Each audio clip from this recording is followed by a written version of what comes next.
what we reap is what we sow. Who we are as human beings and how we treat each other and how we treat our surroundings, I think has an effect, on everything and everybody. Cicadas is about a couple that, thinks that they're buying a house, to start up their family. What's buried in the house starts coming to the surface.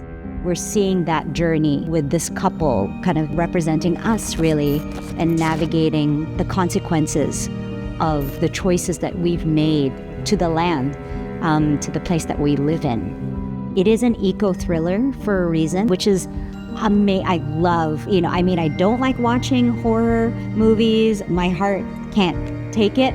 But to work in that genre is actually so much fun. It was created not just by David Yee, but by Chris Thornborough, who's a composer. How they kind of created the piece was like Chris would write music on certain ideas, and then David would get that piece of music and be inspired and suddenly write a scene in response to that piece of music. I just had so many cool tools at my disposal with this show.